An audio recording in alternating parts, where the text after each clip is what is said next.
آج ہم بات کرنے والے ہیں تاریخ کے ایک ایسے عظیم رہنما کی، صلاح الدین ایوبی کی، جن کا نام ہی شجاعت، انصاف اور رحمدلی کی پہچان ہے۔ یہ ایک ایسی کہانی ہے جہاں تلوار کی طاقت پر کردار کی عظمت غالب آ گئی۔ تو آئیے دیکھتے ہیں کہ کیسے ایک شخص نے صرف اپنی شخصیت کے بل پر تاریخ کا رخ ہی موڑ دیا۔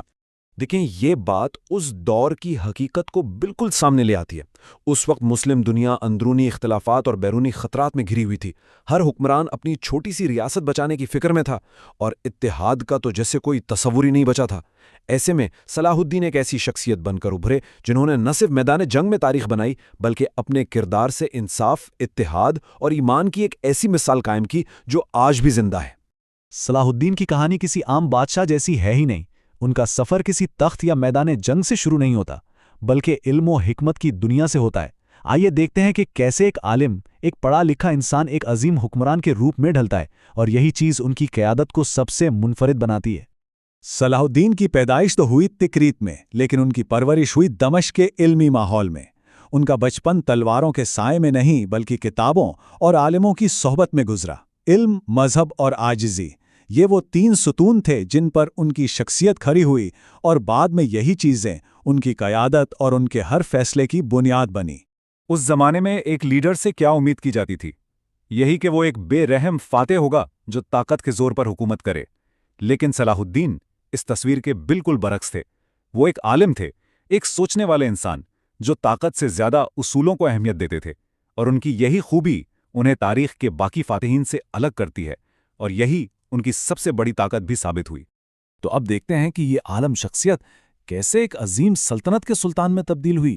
یہ صرف کوئی سیاسی کامیابی کی کہانی نہیں ہے، بلکہ اس بات کی ایک زندہ مثال ہے کہ دیانتداری اور کردار کی طاقت کس طرح قسمت کو بھی بدل سکتی ہے۔ تو کہانی میں اصل موڑ تب آیا جب صلاح الدین اپنے چچا شیرکوا کے ساتھ مصر پہنچے۔ اس وقت مصر سیاسی طور پر بہت غیر مستحکم تھا، فاطمی خلافت کمزور پڑ چکی تھی، اور صلیبیوں کے حملوں کا خطرہ ہر وقت سر پر منڈلاتا رہتا تھا۔ یہ ایک ایسا موڑ تھا جہاں صلاح الدین کی صلاحیتوں کا اصل امتحان ہونا تھا۔ اور پھر بالکل غیر متوقع طور پر شیرکو کا انتقال ہو گیا، اور مصر کی وزارت سیدھا صلاح الدین کے ہاتھوں میں آ گئی۔ اب سوال یہ تھا، ایک نوجوان جسے نہ حکومت کا کوئی خاص تجربہ تھا اور نہ ہی مقامی حمایت، وہ اس بے پناہ طاقت اور سازشوں سے بھری دنیا میں کیا کرے گا؟ کیا وہ بھی اقتدار کے لالچ میں آ جائے گا، یا پھر اصلاح کا راستہ چنے گا؟ صلاح الدین نے ثابت کر دیا کہ ان کا انتخاب اصلاح تھا۔ انہوں نے طاقت کو اپنی ذات کے لیے نہیں بلکہ لوگوں کی بھلائی کے لیے استعمال کیا۔ انہوں نے کرپشن ختم کی، فوج کو دوبارہ منظم کیا، ملک کو ایک کیا، اور آخرکار مصر کے سلطان بن گئے۔ یہ صرف ایک سیاسی کامیابی نہیں تھی، یہ ان کے کردار کی پہلی بڑی جیت تھی۔ سلطان بننے کے بعد صلاح الدین کی نظریں ایک بڑے مقصد پر تھیں، ایک ایسا خواب جو اب ان کی زندگی کا مشن بن چکا تھا: مسلم دنیا کا اتحاد اور یروشلم کی آزادی۔ صلاح الدین یہ بات بہت اچھی طرح جانتے تھے کہ اصل طاقت اتحاد میں ہے۔ ان کا پکا یقین تھا کہ بکھرے ہوئے مسلمان کبھی بھی صلیبیوں کا مقابلہ نہیں کر سکتے، اس لیے یروشلم کی واپسی کا راستہ مسلمانوں کے اتحاد سے ہو کر گزرتا تھا، اور یہی سوچ ان کی ہر پالیسی اور ہر فوجی حکمت عملی کا مرکز بن گئی۔ اور انہوں نے صرف سوچا نہیں بلکہ عمل کر کے دکھایا۔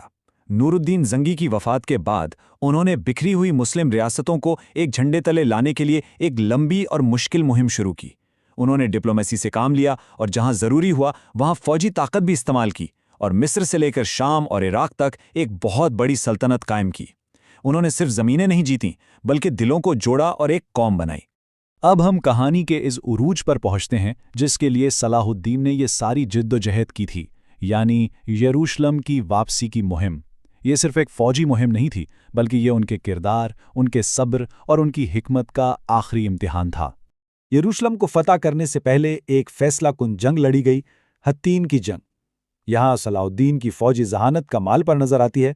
انہوں نے کمال کی حکمت عملی سے صلیبی فوج کو پانی کے ذخائر سے کاٹ دیا، اور انہیں شدید گرمی میں ایک ایسی جگہ لڑنے پر مجبور کیا جہاں ان کی شکست یقینی تھی۔ یہ فتح ان کی اسٹریٹجی کی جیت تھی، اور اس نے یروشلم کا راستہ صاف کر دیا۔ صلاح الدین کی فتح میں اور صلیبیوں کی فتح میں زمین آسمان کا فرق تھا۔ جب 1099 میں صلیبیوں نے یروشلم پر قبضہ کیا تھا تو انہوں نے شہر میں خون کی ندیاں بہا دی تھیں، لیکن جب 1187 میں صلاح الدین نے شہر فتح کیا تو انہوں نے رحم اور انصاف کی ایک ایسی مثال قائم کی جو تاریخ میں نہیں ملتی۔ عام شہریوں کو امان دی گئی اور انہیں فدیہ دے کر شہر سے جانے کی اجازت ملی۔ یہ ان کے عظیم کردار کا سب سے بڑا ثبوت تھا۔ اور اس طرح 2 اکتوبر 1187 کو تقریباً 90 سال کے لمبے انتظار کے بعد یروشلم ایک بار پھر مسلمانوں کے کنٹرول میں تھا۔ یہ صرف ایک شہر کی واپسی نہیں تھی بلکہ ایک پوری نسل کے خواب کی تعبیر تھی، اور یہ سب صلاح الدین کے مضبوط کردار کے بغیر ممکن نہیں تھا۔ لیکن صلاح الدین کی کہانی یروشلم کی فتح پر ہی ختم نہیں ہوتی۔ ان کی اصل میراث کیا تھی؟ وہ تھا ان کا کردار، جس کی گواہی دوستوں نے بھی دی اور دشمنوں نے بھی، اور جو آج بھی تاریخ میں ایک روشن مثال ہے۔ جب یورپ نے یروشلم کی شکست کا بدلہ لینے کے لیے تیسری صلیبی جنگ شروع کی تو صلاح الدین کا مقابلہ ہوا انگلستان کے بادشاہ رچرڈ دی لائن ہارٹ سے۔ ان کے بیچ بہت شدید جنگیں ہوئیں، لیکن اس دشمنی میں بھی ایک دوسرے کے لیے احترام تھا۔ ایک مشہور واقعہ ہے کہ جب رچرڈ بیمار پڑا تو صلاح الدین نے اس کے علاج کے لیے اپنا ذاتی ڈاکٹر بھیجا۔ وہ میدان جنگ میں دشمن تھے لیکن انسانیت میں ایک دوسرے کا احترام کرتے تھے۔ یہ ایک ایسی حقیقت ہے جو شاید سب سے زیادہ حیران کن ہے۔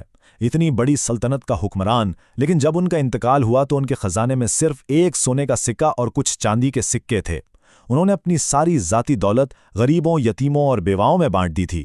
یہ ان کی دنیا سے بے رغبتی کا سب سے بڑا ثبوت ہے۔ ان کی وفات کے بعد ان کے ایک خادم نے ان کا سادہ سا کفن ہاتھ میں لیا اور دمشق کی گلیوں میں یہ اعلان کیا، دیکھو، مشرق کا بادشاہ اپنے ساتھ صرف یہ کپڑا لے جا رہا ہے۔ یہ اعلان صلاح الدین کی پوری زندگی کا نچوڑ تھا کہ اصل دولت مال و اسباب نہیں بلکہ نیک اعمال ہیں۔ تو آخر میں صلاح الدین کی میراث کیا ہے؟ وہ انصاف کا ایک ایسا معیار تھے جو دوست اور دشمن میں فرق نہیں کرتا تھا۔ وہ اتحاد کی علامت تھے جنہوں نے بکھری ہوئی امت کو جوڑا۔ وہ ایک ایسے جنگجو تھے جو رحم کرنا جانتے تھے، اور ایک ایسے لیڈر تھے جن کی عاجزی نے لاکھوں دلوں کو جیت لیا تھا۔ صلاح الدین کی زندگی ہمارے لیے ایک بہت بڑا سوال چھوڑ جاتی ہے کہ کسی بھی لیڈر کی کامیابی کا اصل پیمانہ کیا ہے؟ کیا یہ قلعے اور شہر فتح کرنا ہے، یا لوگوں کے دل جیتنا اور تاریخ میں ایک عزت بھرا مقام حاصل کرنا ہے؟ صلاح الدین نے ثابت کیا کہ حقیقی فتح ہمیشہ کردار کی ہوتی ہے، اور یہ سوال آج بھی اتنا ہی اہم ہے جتنا اس دور میں تھا۔